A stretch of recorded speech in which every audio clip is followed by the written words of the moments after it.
Okay, I think we're recording. All right, so today is October 31st, and I'm meeting with my friend Leah here to do my ethnographic interview. So I guess I'll just start. So Leah, your gender, you're female. I am female. Okay, and what's your age? I'm 39.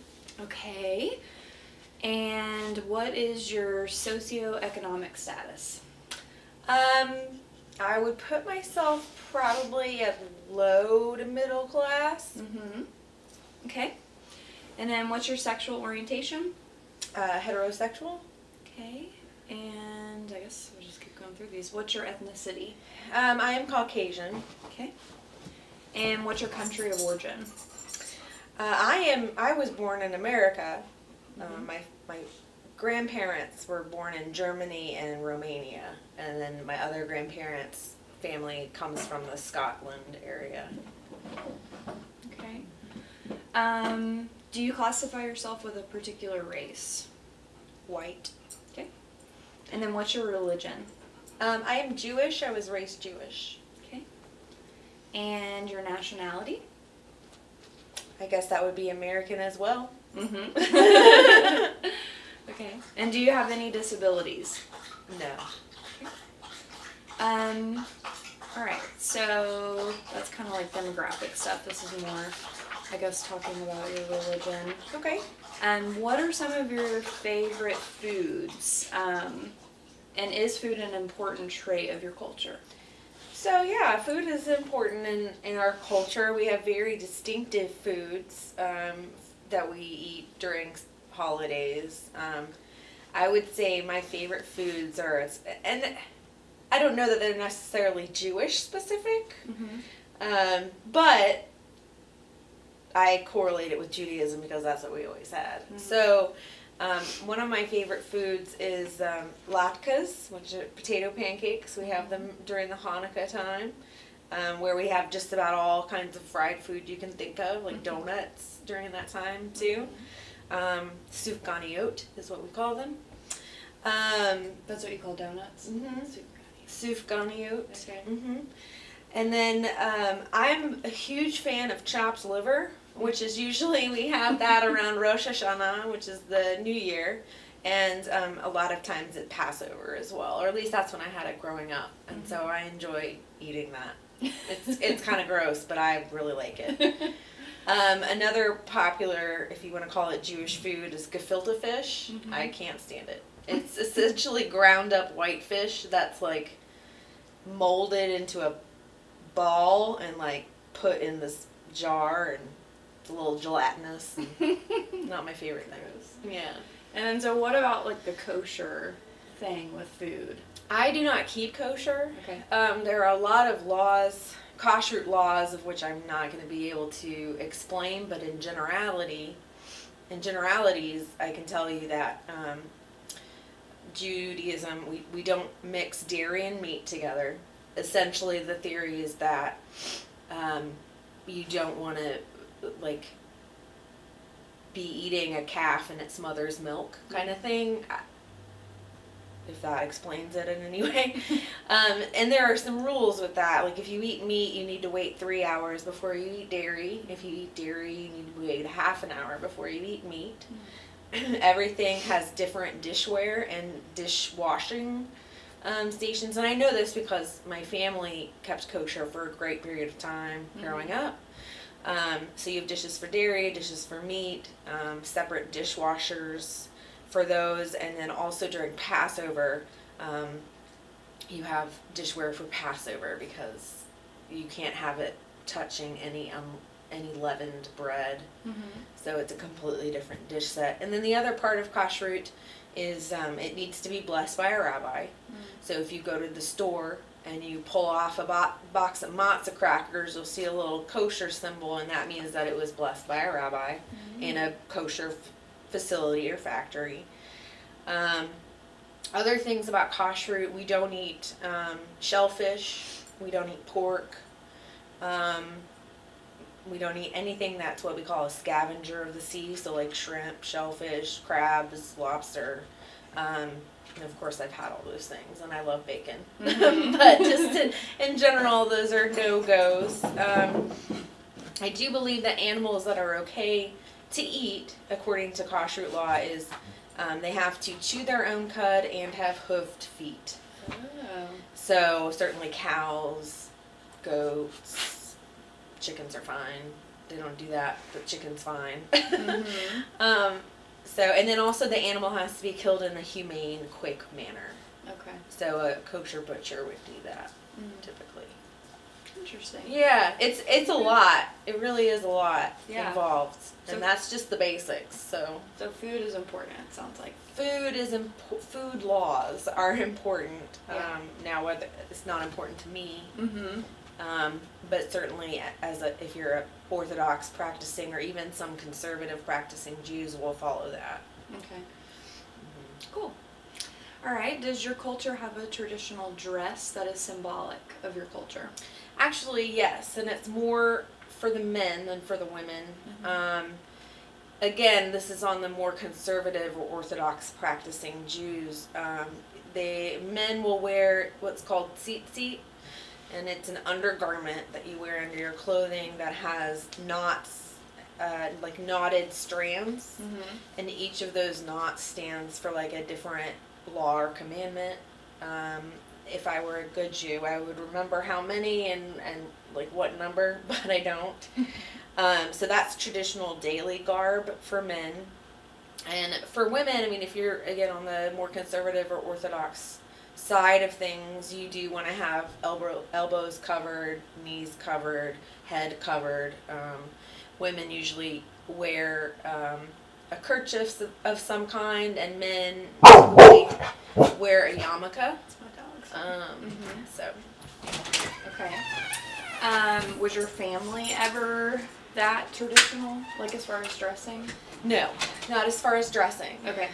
My dad would frequently go to synagogue and put on what's called Mm-hmm. tefillah, which is like a head wrapping and an arm wrapping, and you say certain prayers. And being a woman, I never experienced that, but I know he would go and do that. He has, as to my knowledge, has not done that in years. Okay. Cool. Any traditional music in your culture? So, I mean, I guess the most known one is klezmer music. Okay. It's hard for me to describe, but if you think Fiddler on the Roof bottle dance, you know, when they get down, I don't know if anybody's seen that movie, that might be outdated, but they have a bottle on their head and they're doing a dance and like getting down on the ground without letting the bottle drop, and like, so that's very typical klezmer music. Okay. So who provides the discipline in most families in your culture? Men. The men. Yeah. Okay. And then so I guess does religion play a part? And so I guess that's connected to. In what way? Well, it just says, does religion play a part on who does the disciplining in the family? You know, I'm not sure if that's more religious or if it's more cultural. Right. I'm not sure. There could be religious aspects to that, but to me it always has felt more cultural. Okay. What are the marriage arrangements like in your culture? So there are arranged marriages in Judaism. There are also non-arranged marriages. And again, on more the conservative and Orthodox side of things, it's super similar to, I would say, Catholicism, in that you know, men and women wait until they're married. They only have sex when they're going to be procreating. They don't believe in birth control. So if you get pregnant, you get pregnant and have a ton of kids. So, and I did not experience that in my family. Okay.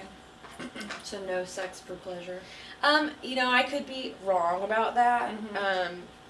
I would have to think on a connection level there's probably some leeway for that, but certainly no birth control or anything like that. I have heard stories of when a man and a woman get married, they have to have sex between a sheet with like a hole in it. And again, that's where I get the whole like sex for procreation and not so much pleasure. And I wish I knew more about the relationship with that, but Interesting. yeah, it is interesting. Okay. And then, so does religion play a part in who you marry? Like, if you're Jewish, is it important to marry someone else who's Oh Jewish? yeah, Okay. yeah. I still get from my mom today, why don't you go meet a nice Jewish boy? And I mean, in today's day and times, that's a little unrealistic, and it's not how I personally operate. But yes, if you're Jewish, you're encouraged to marry somebody who's Jewish also. Okay. And again, I came from a more conservative upbringing. There are plenty of Reformed Jewish people who don't abide by that, and I certainly don't Okay. in my own life. So Okay. So I guess that kind of answers my next question. Would you date or marry anyone who is not of your culture? So I you would. personally would. yeah, I would. Okay. Is birth celebrated in your culture? It And is. So how? It is. So when a child is, I think it's 8 days old, you have kind of a naming ceremony for them almost. For boys, it's called a brit. For girls, it's called a bris. Typically during the brit for the men, they also get circumcised by a moil. So it's a public circumcision. Oh, wow. Yeah, we did that for my nephew. So it's very interesting to be a part of. But essentially it's like a blessing to sort of introduce your kid to the world and bless them and do all that cool stuff. Okay. Yeah. And so, does religion play a part in the births of children? So it sounds like that's a religious tradition. Yeah. Okay. How does your culture deal with death? Okay, so with death, there is a period of 7 days after somebody dies that's called Shiva. And essentially it's showing respect for the dead. So you cover all your mirrors in your home. You wouldn't go to work. You wouldn't like do any activity. Like you wouldn't be cooking, so people bring you food. And then family and friends will come and sit Shiva with you is what it's called. Just to sort of honor that person. Burial wise, it's kind of interesting because technically, in a Jewish cemetery, you're only allowed to be buried if your body is not defiled in any way. So, like, no tattoos, no major piercings, like that, again, conservatively Orthodox side is frowned upon. That's why I was raised to, like, not have tattoos. You don't have any tattoos? I don't have any tattoos. Okay. Now, my sister has a ton of tattoos. So, she rebelled. Kind of. she rebelled.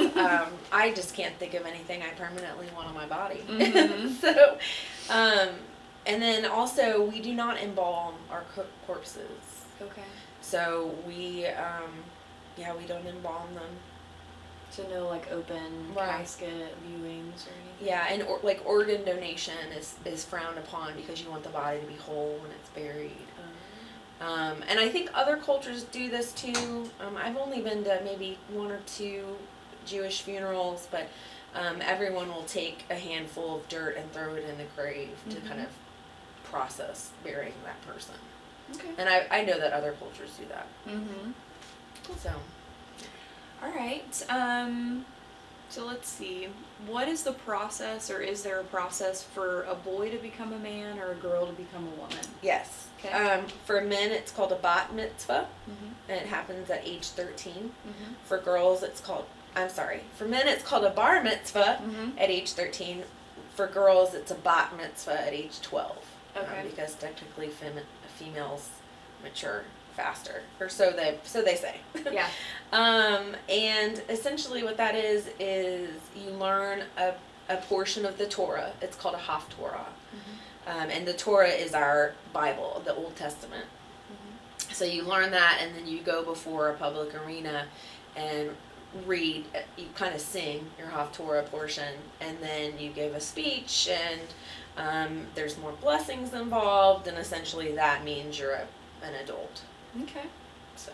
Cool. Yeah. And then, so are men and women circumcised? We said men. Men are. Okay. Not women. No. Okay. Is there any dialect or languages used in your culture? If so, explain. So certainly Hebrew Okay. is the known language. That's what the Torah is written in. That is what a lot of Orthodox Jews speak. People in Israel specifically speak Hebrew, although most people there know English too. I learned how to read Hebrew and write Hebrew. Let's make sure this is still going. Okay. So I learned how to read and write Hebrew, but I didn't retain it in like a speaking capacity. So I don't understand a lick. I would imagine that would be hard. Yeah, and I spent a long time in Hebrew school, which is separate from regular school. So Cool. yeah. Okay. How is education viewed in your culture? It's important. Hang on a second. Did this restart us? No, it didn't. Okay, Okay. sorry. Education is important. You know, the men specifically are more pressed to learn. Women were not so much, but I think culturally education is pretty high. Okay. Up on the list of importance. So. Is there like pressure to get educated, like parental pressure? Yes. Yeah. Okay. Yeah. At least in my experience, there was. Okay. Are girls treated differently than boys? Yes. Okay. So kind of like patriarchy. Yeah. stuff, I mean, men are certainly. I don't like to use the word important, but I'm going to. They're more important. They know more. They are the patriarchy. They set the rules and the laws, and women are supposed to be more compliant, I guess is the word. Now in today's culture, it's not necessarily the case, but certainly if you would go to an Orthodox part of a city or to an Orthodox synagogue, you'll still find that. Okay. And we do have an Orthodox synagogue in Nashville. So if you ever want to check it out, I'm sure you'd be welcome. Okay. One thing about, there's a lot of separation between men and women. At a wedding, they separate the men and women. The men are on one side, the women are on other, and they're divided by a partition called a mechitza. And then in synagogue, men and women are also separated. So it's either divided by a mechitza or by level. And again, that's more on the Orthodox side. If you go to a conservative or reform synagogue here in Nashville, it'll be integrated. Okay. So that's pretty old school, but. Okay. And that was actually my next question about the separation. And then just like any specific roles, like are women like in a caretaking capacity or a maternal? Yeah, like, more caretaking. It's known in the Orthodox culture that women are not allowed to be rabbis and cantors. Cantor, like the person who does the singing part of the service in synagogue. You know, they're not allowed up on we call it a bima, which is like the stage or whatever. But in more reform synagogues, women are rabbis, women are cantors. We have two reform synagogues here in the area, and certainly one of them has both a female rabbi and a female cantor. Okay. So that's, you know, it's changed throughout the years. Yeah. So I guess it's kind of seen in a lot of religions, like becoming more progressive. Yeah, So. yeah. Okay. And more relevant and current Yeah. to today's times. But there are definitely those people out here who stick to the strict old school ways. Yeah. Okay. Well, thank you so much for meeting with me. That's all. I You're have to welcome. do. So yeah. Cool. All right. Thanks. Thanks for having me. Turn this off. Yeah.